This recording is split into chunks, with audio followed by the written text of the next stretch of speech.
The rain was hammering the tin roof of my cabin, each drop a tiny fist pounding out a rhythm of defiance. I'd come here to escape Washington's noise, the endless briefs, the weight of being Attorney General. This place, tucked in the Blue Ridge Mountains, was my sanctuary, cedar-scented air, the crackle of pine logs in the fireplace, the distant hoot of an owl. But tonight, something felt off. Headlights sliced through the curtains. Too close. Too deliberate. My gut twisted. I wasn't expecting company. The knock came, sharp and demanding, like a gavel on oak. Open the door. This is the police. A voice barked, thick with authority but frayed at the edges, like it was trying too hard. I froze, coffee mug warm in my hands, the bitter steam curling under my nose. Police? Out here? My cabin sat on 3 acres. No neighbors for miles except for Karen. Homeowners Association Karen. The woman who'd made it her life's mission to ruin mine since I'd refused to paint my mailbox her approved shade of morning mist blue. I set the mug down, the ceramic clinking softly against the wooden table. My heart thudded, not from fear, but from the spark of something hotter anger. Karen had been relentless, complaints about my gravel driveway, my unapproved wildflower garden, even the way my dog, Rusty, barked at her yappy terrier. But this? Sending cops fake or not on my doorstep. This was war. I cracked the door, the cold night air rushing in, carrying the scent of wet pine and something else, cheap cologne, the kind that screams dollar store. 2 men stood there, dressed in black uniforms, badges glinting under my porch light. One was tall, lanky, with a mustache that looked glued on. The other was shorter, stocky, his eyes darting like a cornered rat. "Ma'am," the tall one said, his voice gravelly, "we've got a warrant for your arrest. Homeowners Association violations, trespassing on community property, and disturbing the peace." I almost laughed. Trespassing? On my own land. Disturbing the peace with "Want Me" off-key humming while I gardened? But the way their hands hovered near their belts, the nervous shuffle of their boots on my creaky porch, told me this wasn't a joke. Not yet. "Can I see the warrant?" I asked, keeping my voice steady, though my pulse was a drumbeat in my ears. The stocky one fumbled, pulling out a folded paper that looked like it had been printed off a 10-year-old inkjet. "Here," he muttered, thrusting it toward me. I scanned it under the dim light. The font was Comic Sans. Comic Sans. My lips twitched, but I swallowed the smirk. This was Karen's doing her petty, vindictive masterpiece. She'd probably spent all night forging this, cackling over her decaf latte. "Let me get this straight," I said, folding the paper and tucking it into my pocket. "You're here, in the middle of nowhere, at 10 p.m. to arrest me for, what? Planting daisies?" The tall one shifted, his badge catching the light again. It was plastic, the kind you'd find in a kid's costume kit. My anger flared hotter, but I kept it leashed. I'd learned long ago that the best way to dismantle a bully was to let them think they were winning right until they weren't.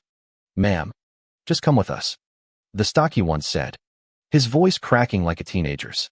He reached for my arm, but I stepped back, the floorboards groaning under my bare feet. "Touch me," I said, low and calm, "and you'll regret it." They froze, exchanging a glance that screamed amateur. That's when I heard Ida faint giggle from the bushes, sharp and gleeful, like a hyena with a vendetta. Karen.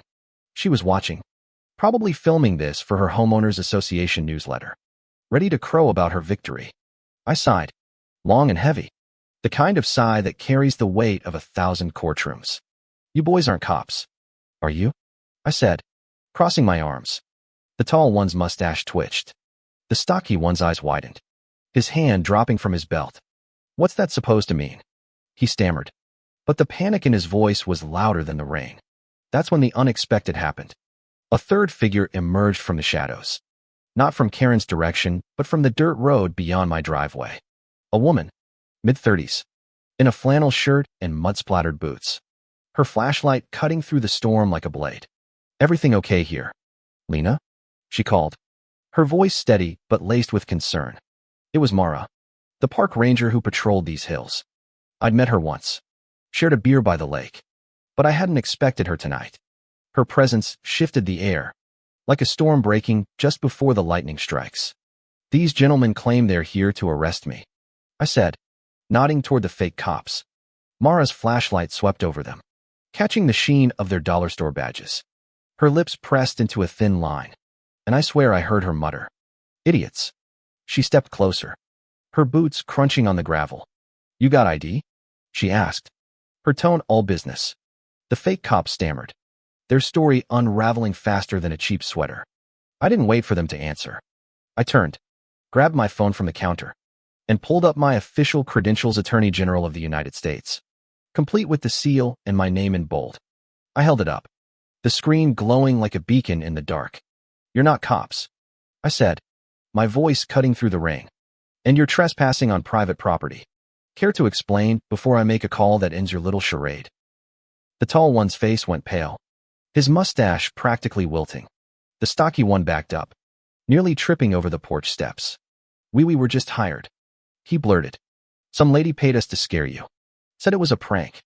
A prank. Karen's idea of a prank was hiring goons to terrorize me in my own home. My blood boiled. But before I could respond, Mara stepped forward, her flashlight now aimed at the bushes. "Come out, Karen," she called, her voice like steel. "I know you're there." The giggle stopped. The bushes rustled, and out she came, her blonde bob plastered to her face by the rain, her phone clutched like a lifeline. "This is outrageous," she shrieked, her voice shrill enough to shatter glass. "I'm protecting our community. She's ruining our property values with her shack." She gestured wildly at my cabin, as if its cedar walls were a personal insult. I laughed then, a sharp, bitter sound that echoed off the trees. "Karen," I said, stepping closer, my bare feet cold against the wet porch. "You sent fake cops to my house. You forged a warrant. You trespassed. And you thought you could bully the Attorney General?" Her eyes widened, the realization hitting her like a freight train. She opened her mouth, but no words came, just a pathetic squeak. Mara didn't hesitate. "You're under arrest," she said, pulling handcuffs from her belt, "for criminal trespass and conspiracy to commit fraud." The fake cops didn't even run. They just stood there, soaked and defeated. As Mara called for backup, Karen's phone slipped from her hand, splashing into a puddle, her precious evidence ruined. The rain slowed to a drizzle as Mara led them away, the fake cops mumbling apologies, Karen sobbing about her rights. I stood on my porch, the cedar scent mingling with the damp earth, my heart still racing but lighter now. Rusty patted out, nudging my leg with his wet nose, and I scratched his ears, the warmth of his fur grounding me. Justice isn't always a courtroom or a gavel.